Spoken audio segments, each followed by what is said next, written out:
जय माता शमशान काली, जय मां भद्रकाली, जय श्री महाकाल। आशा विश्वास करते हैं हमारे जितने भी शिष्य होंगे मां भगवती की कृपा से अच्छे होंगे। सदैव माता रानी की कृपा सभी के ऊपर बनी रहे। तो आज हम बात करने वाले जो नए साधक हैं और पुराने साधक हैं सभी के लिए 10 तारीख को गुरु पूर्णिमा है। ठीक है, जो भी अपना आने वाला है, जो भी आना चाहता है वो हमसे बात कर ले।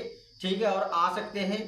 ठीक है, गुरु पूर्णिमा पे और हमारे सानिध्य में रह के ज्ञान प्राप्त कर सकते हैं। अपना गुरु पूजा वगैरह जो भी होता है वो पूरी तरीके से कराया जाएगा और सभी को एक जानकारी देने के लिए वीडियो बनाया जा रहा है। ठीक है, क्योंकि पहले मैं किसी काम से जाने वाला था, लेकिन गुरु पूर्णिमा होने के कारण मैं रुक गया हूँ, नहीं जाऊँगा। जो भी आने वाले हैं वो आ सकते हैं। ठीक है, जो हमारे नए साधक हैं वो भी आ सकते हैं और जो पुराने साधक हैं वो भी आ सकते हैं। जो गुरु धारण करना चाहते हैं, गुरु दीक्षा लेना चाहते हैं, वो लोग आ सकते हैं और हमारे सानिध्य में रह के गुरु दीक्षा वगैरह प्राप्त करके अपना सिद्धि साधनाओं को आगे बढ़ा सकते हैं। और तंत्र मंत्र के बारे में हमसे डायरेक्ट आके वो सामने बैठ के हमारे बात कर सकते हैं और उनकी जो जिज्ञासाएं हैं वो शांत की जाएंगी। ठीक है, किसी के ऊपर किसी भी प्रकार का तंत्र है, भूत बाधा है, प्रेत बाधा है, किसी की शक्ति खुल के नहीं आती, शक्तियों का बंधन है, कुल देवी देवता बंधन है, पितृ बंधन है, व्यापार बंधन है, किसी भी प्रकार की इस तरीके की अगर समस्याओं से वो घिरा हुआ है तो वो हमसे बात कर सकता है और मेरे पास आके उन चीज़ों का काट करवा सकता है। ठीक है, और मैं अपने उन शिष्यों से कहना चाहता हूँ जो गद्दी और दरबार लगा रहे हैं। ठीक है, उनसे यही कहना है मेरा कि बाबू मेहनत करो और सिद्धियाँ हासिल करो, इतने से अभी काम नहीं होगा। ठीक है, क्योंकि अभी एक शक्ति लेके आप लोग दरबार लगा रहे हैं तो कहीं ना कहीं आपको समस्याएं आगे चल के आएंगी। ठीक है, जब कोई बड़ी शक्ति या कोई ब्रह्म राक्षस, ब्रह्म पिशाच, ब्रह्म पलीत जैसी जब भयंकर शक्तियों से सामना होगा तुम्हारा जिन बीच से, ठीक है, तब फिर आपको दिक्कत पहुंचा सकती हैं ऐसी शक्तियां। इसलिए सभी से यही कहना है, जो हमारे शिष्य दरबार लगाना चालू कर दिए हैं, जो दरबार लगा रहे हैं, अपना कार्य कर रहे हैं, जगत कल्याण कर रहे हैं, बाबू दरबार भी लगाइए और जगत कल्याण भी कीजिए। उसके साथ साथ में अपना सिद्धियों को बढ़ाते रहिए और अपना पूजा जब तक और आगे ले जाइए। ठीक है, आप लोग उतने पे ही मत रुकिए। ऐसा मत सोचिए कि हमने एक सिद्धि कर ली है और तो हमने महारथ हासिल कर लिया, ऐसा कुछ नहीं होता है। तंत्र क्षेत्र है, जितना रगड़ोगे उतना ही आगे बढ़ोगे। ठीक है, यहाँ पे तंत्र क्षेत्र है, यहाँ रोज रगड़ना पड़ता है, रोज पूजा पाठ करनी पड़ती है, रोज जप तप करना पड़ता है। ठीक है, क्योंकि हमारी ऊर्जाएं, किसी का अगर आप तंत्र काट कर रहे हैं, किसी का भूत बाधा निकाल रहे हैं, किसी का किया कराया काट रहे हैं, तो उसमें मेरी जप ऊर्जा क्षीण होती है और शक्तियाँ मेरी, समझ गए, कमजोर पड़ती हैं। इसलिए मुझे जप करके और हवन करके उन शक्तियों को और उग्र करना होता है और ताकतवर बनाना होता है। ठीक है, तो ऐसा ये सारी चीज़ें ध्यान रखें हमारे जितने भी शिष्य हैं। और मैं बात करने वाला हूँ, कुछ मैं बताने वाला हूँ, बहुत ध्यान से सुनिएगा आप लोग। ठीक है, कि आज के डेट में तंत्र मंत्र और ये सारी चीज़ें बड़ा ही कॉमन होती जा रही हैं। आप देख रहे हैं कि जो युवा पीढ़ी तैयार हो रही है, ठीक है, वो लोग क्या करते हैं कि 1-2 महीने साधना किए, 1-2 मंत्र सिद्ध किए और दरबार लगाना चालू कर देते हैं ऐसे लोग। तो बात ये है ना कि मेरा मानना ये है कि ऐसे ही लोग समस्याओं में घिरते जा रहे हैं। ठीक है, और मैं तो ये कहता हूँ कि आप 2029 या 2030 के बीच में देखेंगे लोग तंत्र से एक नए तंत्र का आविष्कार होगा, एक नया तंत्र जन्म लेगा।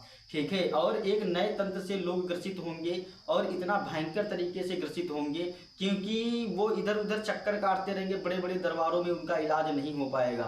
ठीक है, और आप लोग पूछेंगे ऐसा क्यों और ये किस कारण से होगा, क्योंकि ये नए तंत्र का आविष्कार करने वाला कौन है और कराने वाला कौन है, कैसे हो रहा है। तो ये सारी चीज़ें थोड़ा सा कड़वी हैं बातें, किसी को हो सकता है मेरी बातें बुरा लगे। ठीक है, लेकिन हमें उससे फर्क नहीं पड़ता है क्योंकि मैं किसी का बुरा नहीं चाहता हूँ। ठीक है, मैं तो सभी को जागृत करना चाहता हूँ, क्योंकि जो कुछ शिष्य ऐसे होते हैं कि उनके ऊपर खुद ही तंत्र चल रहा है और वो खुद भूत बाधा प्रेत बाधा से पीड़ित हैं। तो वो लोग क्या करते हैं, देखिए, उनमें शिष्यों की भी गलती है। ठीक है, और उन गुरुओं की भी गलती है। तो गुरु लोग क्या करते हैं, पैसा कमाने के चक्कर में किसी को बुलाए, ठीक है, उसका तंत्र काट ना करने के जगह पे उसको साधना करा देते हैं। ठीक है, उसको मंत्र दे दिया, साधना करा दिया, और उसमें उनका फायदा ये होता है कि अगर वो तंत्र काट करेंगे तो उनको उसमें खुद मेहनत करनी होगी, खुद उनको रगड़ना होगा। ठीक है, उसका तंत्र काट करने के लिए उसे रिस्क उठानी होगी, समझ गए। तो लेकिन वो ये ना करके, उसका तंत्र ना काट के, वो लोग क्या करते हैं कि उसको मंत्र दे दिए और साधना पे बैठा दिए। फिर ये क्या होता है कि उसके पर तो पहले से ही तंत्र चल रहा है। देखिए, मान लिया कि जैसे एक चेयर पड़ी हुई है, कुर्सी पड़ी हुई है, अगर उस पर एक व्यक्ति बैठा हुआ है तो जब तक वो उठेगा नहीं तब तक दूसरा व्यक्ति उस चेयर पे नहीं बैठ सकता है। समझ गए। उस कुर्सी पे ऐसे कैसे बैठ सकता है, जब एक लोग बैठा हुआ तो कोई जाके उसके ऊपर थोड़ी बैठ जाएगा।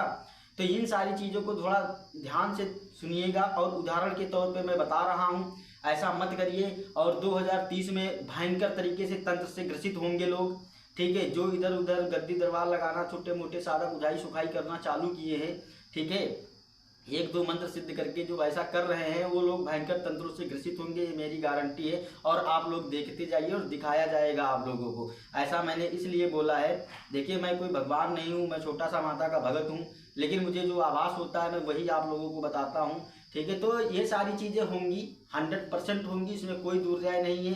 क्योंकि वो लोग क्या करते हैं, देखिए आप किसी के दरबार में गए, ठीक है, आपको तंत्र से पीड़ा है, आप वहाँ तंत्र कटवाने के लिए गए, लेकिन वहाँ पे कार्य तो किया गया नहीं, ठीक है, कार्य तो वहाँ हुआ ही नहीं, और आपको तंत्र सिखाने की बात चालू हो गई, ठीक है। आप ये साधना कर लीजिए, आप वो साधना कर लीजिए, तो आप इससे निजात पा जाएंगे और आपका तंत्र कट जाएगा। इस प्रकार से लोग करते हैं, लेकिन वास्तविक सत्य ये है कि तंत्र को काटा जाता है, तंत्र तरीके से होता है और तंत्र तरीके से ही कटता है। जब तक उसे काटा नहीं जाएगा वो स्वतः ही कटेगा नहीं, ठीक है। आप कोई भी शक्ति की आप पूजा करिए, कुछ भी करिए, ऐसे तंत्र नहीं करता है। तंत्र को काटने के लिए तरीके की जरूरत होती है। जितना महत्व शक्ति का होता है तंत्र क्षेत्र में, उतना ही महत्व क्रियाओं का होता है। अगर आपने बड़ी से बड़ी शक्ति को सिद्ध कर रखा है और आपको क्रियाएं नहीं आती हैं, आपको तरीके नहीं पता है, तो आपकी वो शक्ति बेकार है, किसी काम की नहीं। इसलिए इसमें इस क्षेत्र में समस्त जानकारियां होनी चाहिए, ठीक है। और वो जानकारियां तुम्हें एक योग्य गुरु ही सिखाता है।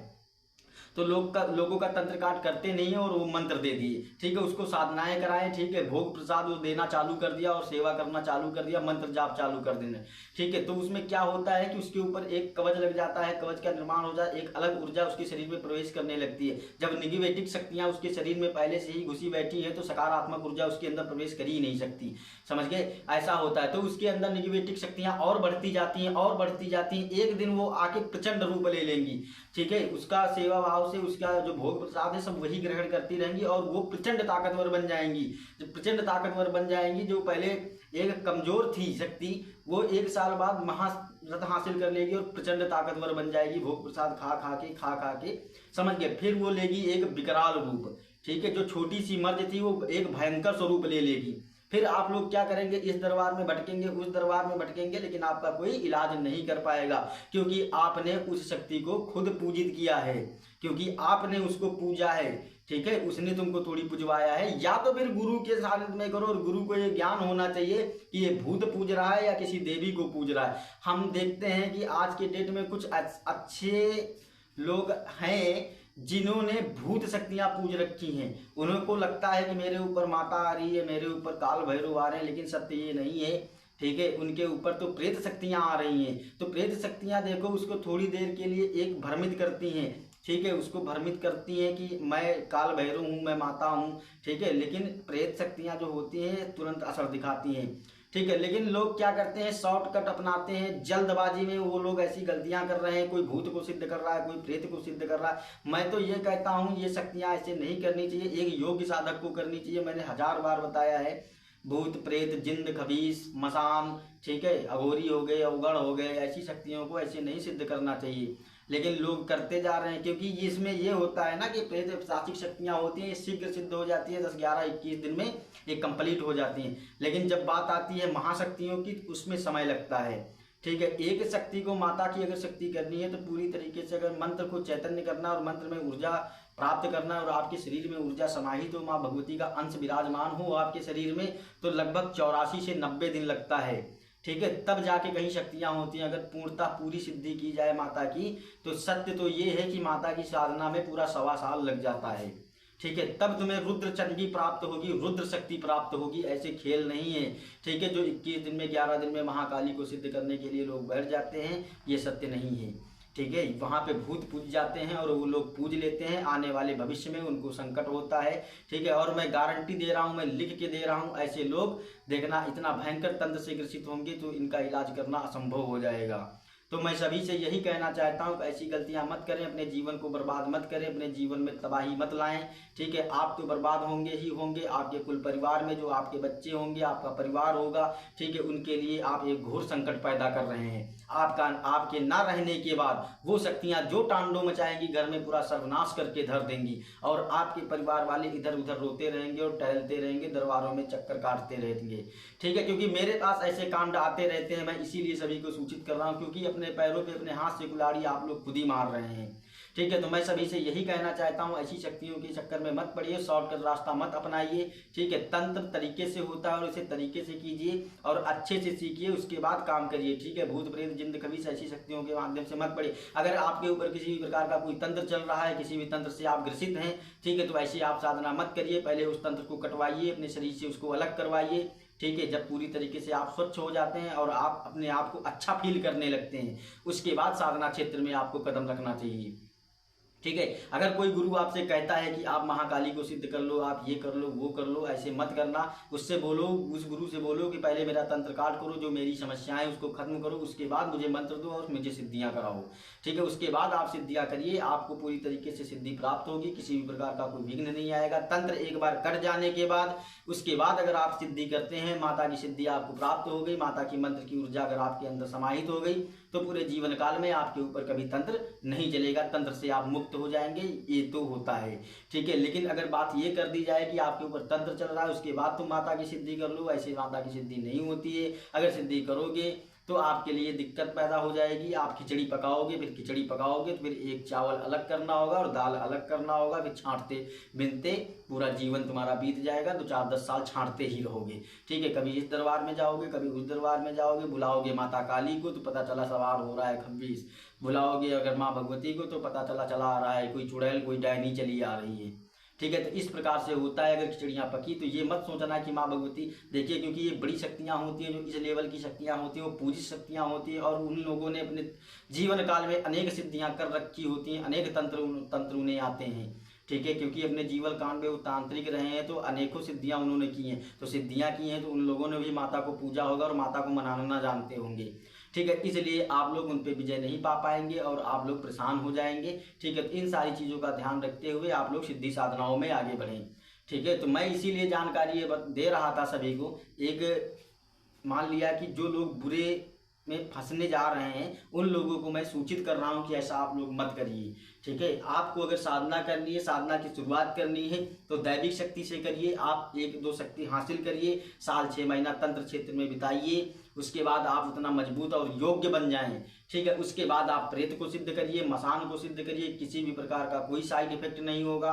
क्योंकि इन सिद्धियों को जो सिद्ध किया जाता है, इनसे वचन लिए जाते हैं, इनको घर पे नहीं पूजा जाता, इनको डायरेक्ट शमशान से चलाया जाता है। शमशान से चलाने के बाद जो इनसे कार्य लेना होता है, उनको घर के बाहर ही भोग दिया जाता है, भोग देके उनको अपना कार्य बोल दिया जाता है, वो कार्य आपका कर देंगे। उसके बाद जब इन शक्तियों को अलग करना होता है, तो इनको अपने आप से काट के गंगा में विसर्जित कर दिया जाता है, और वाचा पहले ही गुरु लगा देता है।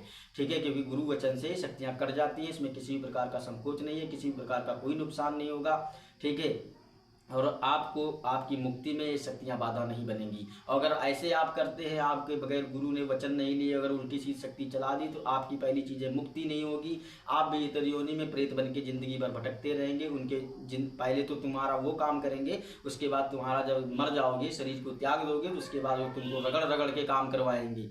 समझ गए, इस प्रकार से होता है और आपकी मुक्ति नहीं होने देंगे। इन सब चीज़ों से सतर्क रहें। ठीक है, ऐसे इन सिद्धियों को मत करें। ठीक है, पहले आप दैविक शक्तियाँ हासिल करिए और योग्य गुरु के सानिध्य में रह के ऐसी शक्तियों को हासिल करिए। किसी भी प्रकार का कोई साइड इफेक्ट नहीं होगा, क्योंकि आपके पास एक ताकत होगी, एक अनुभव होगा तंत्र का। ठीक है, तब आप अगर ऐसी शक्तियों को करते हैं तो ये शक्तियाँ आपके सामने मुंह नहीं उठा पाएंगी। और नहीं तो अगर आपको कुछ आता जाता नहीं है, आपको ज्ञान नहीं है, तो गुरु आपके पीछे सदैव घूमता नहीं रहेगा। इसलिए मैं सभी को बताता हूँ कि पहले अपने आप को मजबूत करिए और मजबूत करने के बाद ही इस क्षेत्र में आगे बढ़िए। क्योंकि अगर आप गुरु के माध्यम से बढ़ते हैं अच्छी बात है, लेकिन बाबू गुरु आपके सानिध्य में 24 घंटे सदैव नहीं रह सकता है। गुरु आपका कहाँ का रहने वाला है, गुरु 1000 किलोमीटर दूर का है और वहाँ 1000 किलोमीटर दूर के हैं, ठीक है। तो गुरु का मिलना जुलना आपसे डेली तो हो नहीं सकता ना, और वहाँ पे अगर आपको कोई संकट आ गया तो आप क्या करेंगे। इसलिए बोलते हैं कि दूसरे के कंधे पे बंदूक धर के कभी नहीं चलानी चाहिए। अपने आप को इतना मजबूत बनाओ, अपने आप को इतना ताकतवर और समझदार बनाओ, तंत्र क्षेत्र में महारत हासिल कियो, उसके बाद आप इस क्षेत्र में बढ़िए और आगे बढ़ते जाओगे। मैं वादा करता हूँ जिंदगी में तुम्हें कोई नहीं गिरा सकता। अगर आपने दैविक शक्तियों से शुरुआत की और दैविक शक्तियों की कृपा पा ली तो मैं कहता हूँ तुम्हें कोई पछाड़ नहीं सकता, ये मेरी गारंटी है। आप कोई भी सिद्धि करेंगे आपको तुरंत शक्ति फलीभूत होगी और आप गद्दी दरबार लगा पाएंगे, सटीक जानकारी दे पाएंगे। शक्तियाँ कभी गलत वचन नहीं बोलेंगी। जो लोग बोलते हैं मेरी शक्ति कार्य नहीं कर रही, ये नहीं कर रही, वो नहीं कर रही, वो इसीलिए होता है जब खिचड़ी पक जाती है, समझ गए।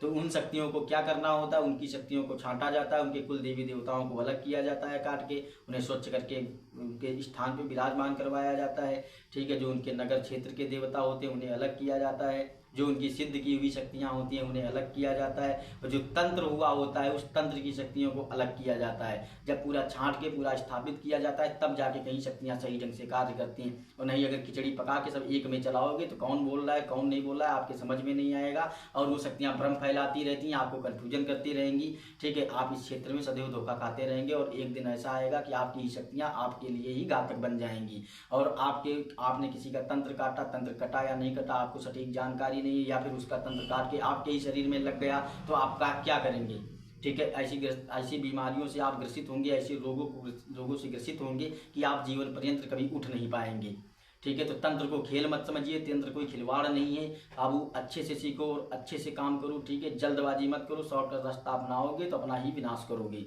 ठीक है। तो मेरे द्वारा जो जानकारियां आप लोगों को दी जा रही हैं आप लोगों को समझ में आ गई होंगी, आशा करते हैं और विश्वास करते हैं कि मेरी बात आप लोग समझ गए होंगे। मैंने उदाहरण के तौर पे समझाया है। अधिक जानकारी अगर जिसे भी लेनी है तो डायरेक्टली हमसे बात कर सकता है, उसे एक एक चीज़ बताई जाएगी, ठीक है। और मैं सभी से कहना चाह रहा हूँ कि जो भी हमारे दरबार से जुड़ना चाहता है वो हमसे संपर्क कर सकता है, और गुरु दीक्षा लेके मेरी सानिध्य में रह के सिद्धि साधनाएँ कराई जाती हैं, ठीक है। और 100% उन्हें कंप्लीट किया जाता है और पूरी तरीके से उन्हें सिखाया जाता है, ठीक है। तो जो लोग भी आने वाले हैं वो अपना संपर्क कर लेंगे, ठीक है। आइए और सभी का स्वागत है हमारे दरबार में। आप लोगों को अच्छे से पूरी चीज़ें बताई जाएंगी, ठीक है। क्योंकि गुरु वही अच्छा होता है जो तुम्हें समय दे सके और तुम्हें हर एक चीज़ बता सके। ऐसा नहीं कि आपको जो भी दक्षिणा उसकी हुई दक्षिणा ले लिया और भूल गया तुमको, तो उन गुरुओं के चक्कर में पड़ोगे तो बाबू कभी ज़िंदगी में आगे बढ़ नहीं सकते, ये मेरा वादा है, ठीक है। तो आशा करते हैं कि हमने जो जानकारियाँ दी हैं आप लोग समझ गए होंगे। जय माता शमशान काली, जय माँ भद्रकाली, जय श्री महाकाल।